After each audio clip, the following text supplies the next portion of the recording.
छुड़वाओ मेरी माँ से। सिम्बा, तुम जिंदा हो? कहाँ थे तुम मेरे बच्चे? मैं आ गया माँ, अपने घर। सिम्बा, खुशी हुई देख कर कि तुम जिंदा हो। एक वजह दो, सिर्फ एक वजह दो चाचा तुम्हें जिंदा छोड़ने की। वजह तो बहुत है। पहली वजह, इन सब का राजा मैं हूँ। अब नहीं हो। तुम्हारा राज खत्म हुआ स्कार। सिम्बा ही सच्चा राजा है। अगर तुम्हें सिम्बा चाहिए तो हमसे लड़ना होगा। क्या तुम मेरे साथ हो साथियों? अब मर्जी तुम्हारी है स्कार, हार मान लो या लड़ो। क्या हमेशा खून खराबा जरूरी है? मैं अपनी परिवार की मौत का जिम्मेदार कभी नहीं बनना चाहूंगा। कितनी शर्म की बात होगी अगर मैं किसी अपने की जान का दुश्मन बन जाऊं। मैं वो सब भुला चुका। लेकिन क्या ये वो सब भुला चुके हैं? क्या तुम्हारे वफादार जानते हैं कि तुमने क्या किया? ये क्या कह रहा है सिम्बा?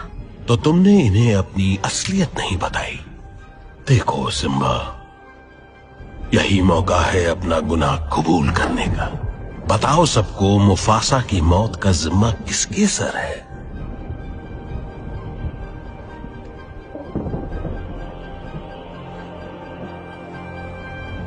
मेरे सर। ये नहीं हो सकता। कह दो कि ये झूठ है बेटा। ये सच है, मुझे माफ कर दो। कबूल कर लिया। हत्यारा। नहीं नहीं, वो एक हादसा था। तुम्हारी वजह से राजा हमारे बीच नहीं रहे। तुम्हारी गलती से उनकी मौत हुई। क्या यह झूठ है? मैं हत्यारा नहीं हूँ। तो हम उस बेटे का भरोसा करें जो अपने सगे बाप का न हुआ, उस युवराज का भरोसा करें जिसने महाराज की जान ली, जो अपनी माँ को छोड़ के चला गया। नहीं, मैं तो। तुम क्या? बोलो, क्या तुम राजा हो? नहीं, क्या तुम राजा हो? नहीं, जवाब दो। मैं कुछ नहीं। तो झुकाओ अपना सर। सिम्बा!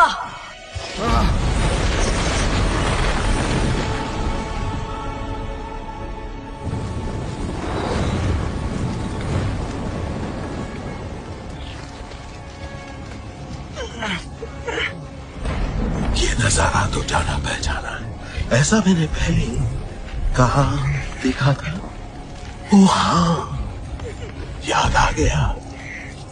मुफासा ने मुझे ऐसे ही देखा था मरते वक्त। उसकी आंखों में मुझे यही खौफ नजर आया था। और एक राज की बात बताऊं भतीजे, मुफासा को मैंने ही मारा।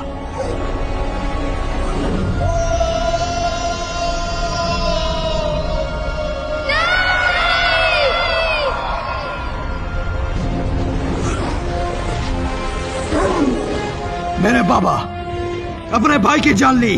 कितने गिरे हुए हो तुम? पहले इसने मुफासा को मारा, अब मुझे मारना चाहता है। तुमने मारा उन्हें। बताओ सबको सच क्या है? इस झूठे की बात मत सुनो। स्कार, तुमने कहा था तुम काली घाटी देर से पहुंचे। सच कहा था। तो फिर तुमने मुफासा की आंखों में कैसे देखा? हत्यारा! मार दो सबको।